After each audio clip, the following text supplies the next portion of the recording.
कहीं कहीं बौछारें होने से उत्तर भारत के कई इलाकों में फौरी राहत महसूस होने लगी थी, लेकिन एक बार फिर से गर्मी अपने प्रकोप को दिखा रही है और ऐसे में उत्तर भारत के कई राज्य फिर से लू की चपेट में भी दिखाई पड़ रहे हैं। आने वाले समय में स्थिति किस तरीके से रहने वाली है, उसी पर बात करने के लिए इस वक्त हम मौसम विभाग में हैं और हमारे साथ सीनियर साइंटिस्ट सोमा सेन मौजूद है। आइए उनसे सीधे बात करते हैं। मैम, स्वागत है न्यूज़ 24 पर। लेकिन जिस तरीके की स्थिति फिलहाल अब बन रही है, उससे लोगों में एक फिर से चिंता बढ़ गई है कि क्या गर्मी फिर से वही रूप दिखाएगी जो बीते हफ्तों में दिखाना शुरू किया था।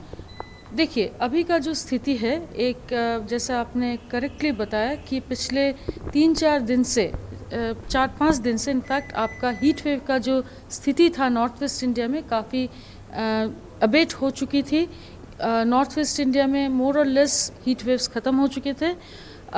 मगर अभी का जो स्थिति है वो जो जिस कारण से हो रही थी, यानी कि आपका ईस्टर्ली फ्लो था आपका बे ऑफ बंगाल से पूरा नॉर्थ वेस्ट इंडिया की तरफ, एक स्ट्रॉन्ग वेस्टर्न डिस्टर्बेंस भी आया था।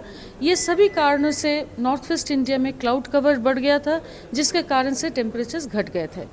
अभी वो सारी स्थिति ख़त्म हो चुके हैं, वेस्टर्न डिस्टर्बेंस भी निकल चुके हैं। अभी और कोई फ्रेश वेस्टर्न डिस्टर्बेंस बहुत स्ट्रॉन्ग आने का संभावना नहीं दिख रहा है। साथ ही साथ हमारा ईस्टर्ली फ्लो जो है बे ऑफ बंगाल से, बंगाल की खाड़ी से, वो अभी नॉर्थ वेस्ट इंडिया की तरफ नहीं है।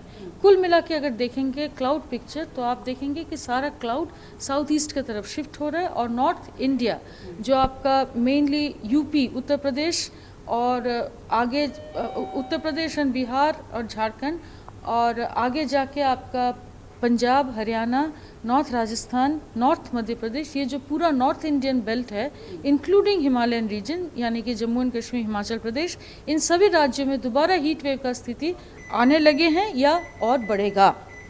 तो अभी का अगर स्थिति देखते हैं तो ये जो आप देख रहे हैं कि क्लाउड कवर जो आपका ईस्ट सब हिमालयन वेस्ट बंगाल के ऊपर है, इसके चलते ह्यूमिडिटी बढ़ी हुई है और हीट वेव कंडीशंस, इस तरह का हीट वेव में लोगों का जान का क्षति ज़्यादा होती है। इसीलिए 2 दिन के लिए बिहार के लिए आज हमने रेड अलर्ट रखा है, यानी कि 10 और 11 तारीख को। उसके बाद से हमें लग रहा है कि थोड़ा सा टेम्परेचर घटने का संभावना है, ऑरेंज अलर्ट कर देंगे।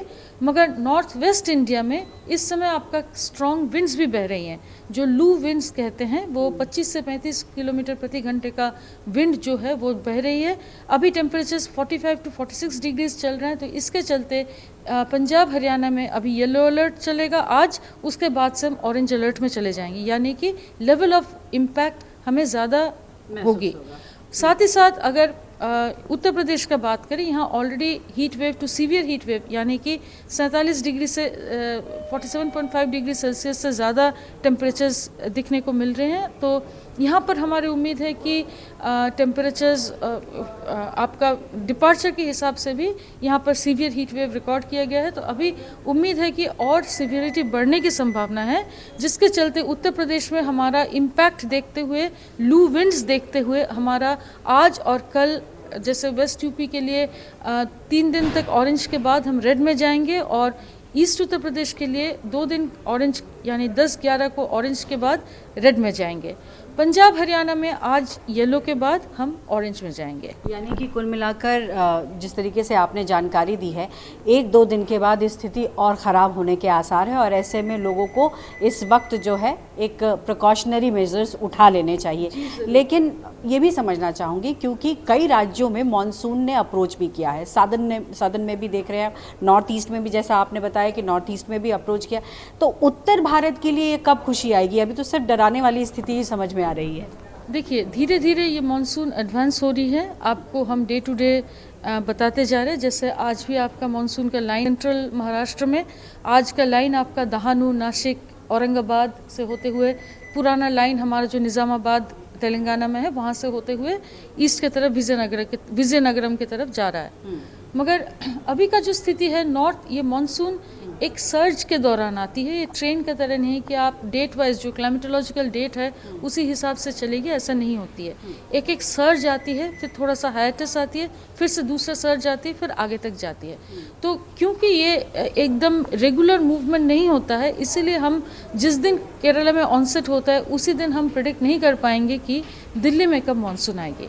तो हम डे टू डे मॉनिटर कर रहे हैं। जब भी स्थिति सामान्य लगेगा और आपको लगेगा कि मानसून, और मानसून हम सिर्फ क्लाउड देख के या बारिश देख के नहीं देते हैं, हमारा विंड फ्लो जिस तरह का सिस्टम उस मॉइस्चर ला रहा है, सब कुछ देखते हुए हम मानसून को डिक्लेयर करते हैं। क्योंकि मानसून का घोषणा, मानसून एक छोटा सिस्टम नहीं है, बहुत लार्ज स्केल चेंजेस आती है एटमॉस्फेयर में। वो चेंजेस जब आते हैं तब हम मानसून डिक्लेयर करते हैं, जो अभी फिलहाल दिख नहीं रही। अभी फिलहाल नहीं दिख रहा है। और ये जो अभी स्थिति है हीट वेव का नॉर्थ इंडिया के ऊपर, ये भी नॉर्मल है।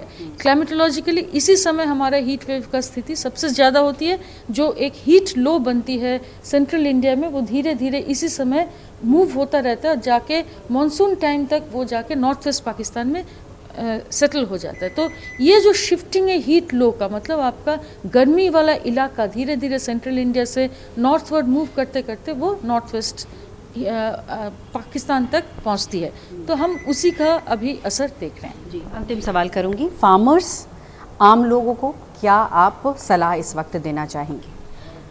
अभी सिर्फ गर्मी ही नहीं है, साथ ही साथ आपका लू विंड्स, जैसे मैंने बताया 25 से 35 किलोमीटर प्रति घंटे का 45-46 डिग्री सेल्सियस का तापमान का हवाएं बह रही है, स्ट्रॉन्ग विंड्स है। इसमें डिहाइड्रेशन बहुत हो जाती है। अगर नॉर्थ वेस्ट इंडिया की बात करें, ये लू विंड्स बहुत खतरनाक है। कोशिश करिए कि 12 बजे से 4 बजे तक का बाहर का जो काम है वो बंद रखा जाए और पानी ज़्यादा पिया करिए। और जो बुज़ुर्ग लोग, बच्चे हैं या प्रेग्नेंट वुमेन हैं, वो कोशिश करें कि घर से इस समय बाहर ना निकलें। थैंकफुली जो इलेक्शंस, रैलीज का जो मौसम है वो ख़त्म हो चुका है, मगर फिर भी काम के दौरान लोग बाहर जा सकते हैं, तो कोशिश करिए ना निकले। तो उस समय तो ठीक है। और ईस्ट इंडिया की अगर बात करें, जैसे आपका बिहार, झारखंड में, यहाँ पर अभी भी ह्यूमिडिटी भी ज़्यादा है हीट वेव के साथ, जिसके कारण से अभी रेड अलर्ट दिए हैं। ये स्थिति में आपका शरीर से पसीना नहीं सूखता है, मगर इससे कि ठंडा नहीं होती है, तो जल्दी आपका हीट स्ट्रोक होने की पॉसिबिलिटी आ जाती है।